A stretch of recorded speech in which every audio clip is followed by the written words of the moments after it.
All right, well, let's go to the top end where we're joined by our Sky News Northern Australia correspondent, Matt Cunningham. Matt, welcome to the program. I want to ask you first about this tropical cyclone Jasper, which was upgraded to a Category 2 storm. There's tens of thousands of people without electricity, reports of flash flooding.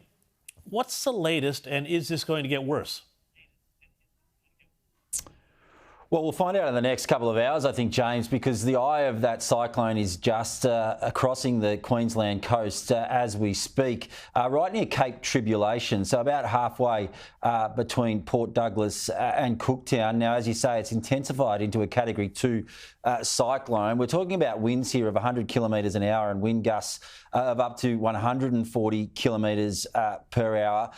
So residents in that area, all the way down to Cairns, are in for a pretty hairy time for the next few hours, I would suspect. I mean, I've lived through a couple of Category 2 cyclones here in Darwin, and I can tell you it's no fun. So I think it's important that people in that area of far north Queensland are listening to authorities now and are taking the necessary precautions as that cyclone passes through. Now, we will see some pretty heavy rainfall across the top end of far north Queensland and then across into the Northern Territory, I suspect, over the next few days and into next week as that system moves across. But we really are at that important time now, James, as that cyclone is crossing the coast there in far north Queensland.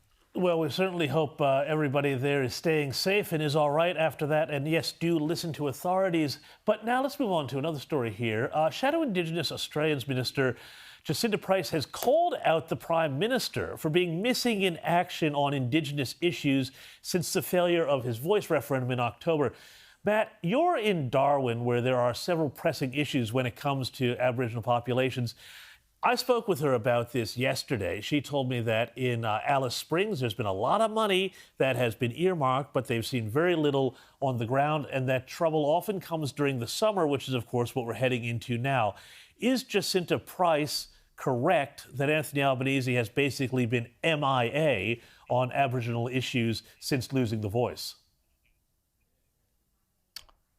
Well, she's right that we haven't heard a lot from the Prime Minister since probably a week or so after the referendum and the failure of that referendum to get over the line. I would argue, though, James, that I don't think we hear enough from Prime Ministers generally on this issue, and I don't think we see enough interest from many of our politicians on the issues that are affecting Aboriginal Australians. In the past 10 years, I'd say, with the honourable exception of Tony Abbott, who spent a week in a remote community in each of the 2 years that he was Prime Minister, I don't think Prime Ministers generally have treated the issue with the seriousness that it deserves. I mean, you know, I could run you off a list now of the crises that exist in Indigenous affairs in the Northern Territory. Do you want to talk about the levels of remote education, school attendance? Do you want to talk about diabetes? Do you want to talk about kids getting rheumatic heart disease? Do you want to talk about the crime crisis we're seeing in Darwin, in Katherine and in Alice Springs that we saw flare up so badly last summer? They're all issues that we deal with here in the Northern Territory. They're just part and parcel of life, and yet, you know, for many of our federal politicians, you know, there's little more than a passing interest in these things. We saw the Voice campaign. We saw $380 million spent on that campaign. We saw the country focus on Indigenous affairs pretty intently for 12 months. And I think it would be disappointing if now that focus shifts to something else, but it does appear that the caravan is moving on already.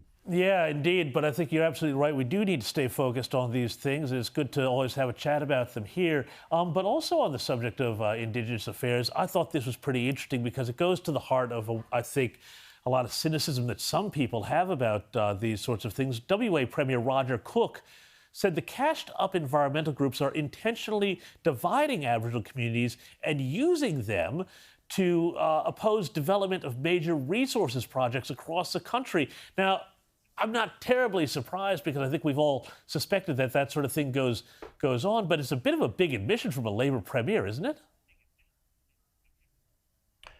It certainly is, but I don't think Roger Cook is alone, even within the Labor Party, certainly parts of the Labor Party, in having this view. In fact, I was having a discussion with a former Labor minister in the supermarket yesterday who was saying a similar thing. We're having issues here in the Northern Territory at the moment with the delays that have existed for Santos and its Barossa project. Now, it's been trying to get this off the ground for years, and it keeps running into these hurdles, the latest one being a challenge by a Tiwi Islander, a traditional owner by the name of Simon Munkara, who is complaining that the pipeline, which is 7 kilometres off the coast of the Tiwi Islands, will impact on cultural heritage and Dreamtime stories for his people. Now, most people probably don't know that for many of these projects, to get them over the line, you need the prior and informed consent of a majority of traditional owners, whether that's fracking in the Beetaloo Basin or some of these other resource developments. And yet I think often we see the headline, when people arrive in Sydney and there's a group of traditional owners with them saying, traditional owners oppose this particular project. Well, some of them might, but for the project to go ahead, usually the majority consent of traditional owners has already been agreed. So, I think it's interesting that Roger Cook's making these comments. I think there will be a lot of people, particularly in the resource states, particularly in Western Australia and here in the Northern Territory, who will agree with him. But we are seeing more and more of this sort of environmental lawfare and these projects being delayed as they're dragged through the courts. Well, Ed, that lawfare that you referred to, that's also going international now too, because the news has come out that the United Nations is asking Australia to double the money it gives to the UN, which then they figure out how they're going to hand it out to other countries, poor countries, to adapt to climate change, or what they say is climate change. And the UN has also called on the private sector to chip in as well. Matt, there seems to be that domestically and internationally, there's an awful lot of people who want to either pick the pockets of or stop these projects that are going to be hopefully lifting everybody out of poverty, whether they're remote communities in Australia or poorer countries overseas. Yeah, it's interesting, isn't it, that Australia's been called on to do more. Australia gave, only a few weeks ago, announced $150 million in funding for Pacific nations to help them deal with climate change. So it's not like, we're not doing our bit already when it comes to this. We've just seen a lot of discussion at COP28 about what, this country should be doing or that country should be doing. I think Australia more than pulls its weight. I think most Australians would think, well, we need to help out to a certain extent, certainly poorer and developing countries, but at the same time we have pressing issues at home that most people are trying to deal with at the moment, and some serious financial pressures that most families in particular are trying to deal with right now, and they would think that would be the number one priority for our government.